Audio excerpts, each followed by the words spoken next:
maka memadai pergi datang dalamnya, padanya. Ni pergi mari duk main dalam ni. Tak apa dah. Jadi dah.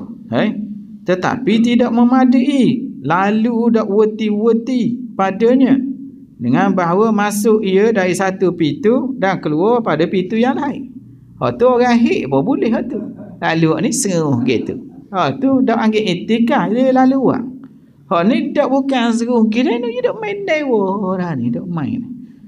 Ni gitu boleh dak.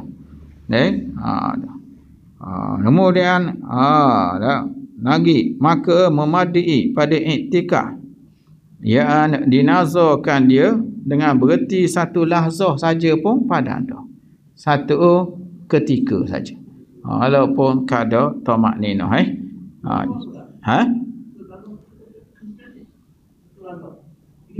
nazar dah. Satu lahzah seminit lebih dah. Lahzah ni mana? Kalau lah orang panggil nipah orang puan kali sudah. Yang ngecik sikit tu satu lahzah dah. Yang panggil satu lahzah. Ada satu tempoh masa. Itu dia kata sekurang-kurang hamil 6 bulan 2 lahzah. 6 bulan 2 lahzah. Maknanya 6 bulan cukup lahzah tubik tu. Tu dipanggil satu lahzah dah. Ada orang apa seminit tubik dah. Lepas 6 bulan ada orang 3 hari baru tubik. Dipanggil lahzah satu tempoh masa. Lahzah jadi sekurang-kurang nipah ialah satu lahzah, satu ketika saja ngecicah gitu sudah. Tu dipanggil nipah dah. Tu satu masa yang boleh jadi pendek, boleh jadi panjang. Itu dipanggil satu lahzah. Jika tidak dikaitkan, jika tidak tambah, tidak syarat kada masa. Lah yang nazar nak 2 hari ya tak boleh dah. Yang nazar nak itikah je.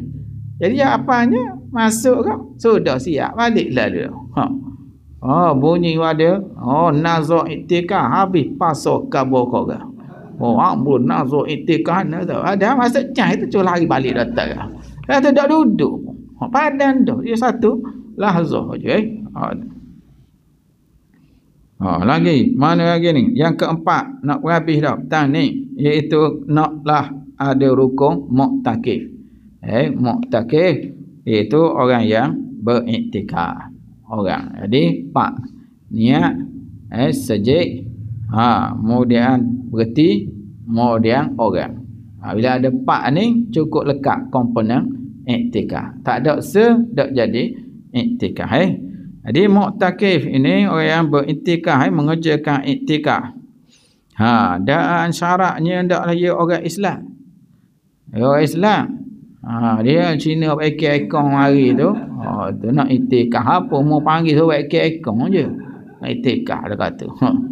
Tak boleh nak orang Islam dan berakal. Iaitu paling kurang sekali mumayyiz. Paling kurang mumayyiz. Akal biasa standard lah, bukan akal cerdik sangat pun. Akal mumayyiz padan dah.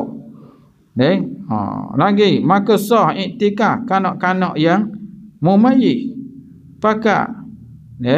Itu makna syarat je sah iktikaf orang mumayyiz, mumayyiz. Dan sunyi daripada hadas yang besar.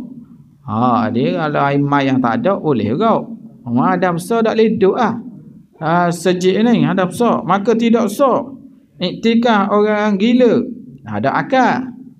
Tidak sah daripada orang marihik, ada besar. Tak sah daripada orang nipah dan yang berjunuk. Tak pakai kerana tak boleh duduk dalam sejik. Habis situ minggu depan kita tengok putus iktikaf tu bila akan dibawa insya-Allah di minggu hadapan pula. Wallahu a'lam. Bismillahirrahmanirrahim. Alhamdulillahirabbil alamin.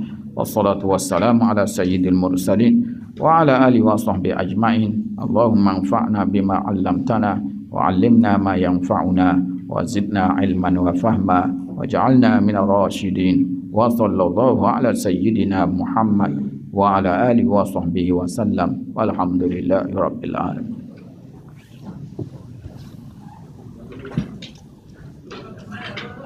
Mana? Tak apa. Tak apa. Ha, boleh ya.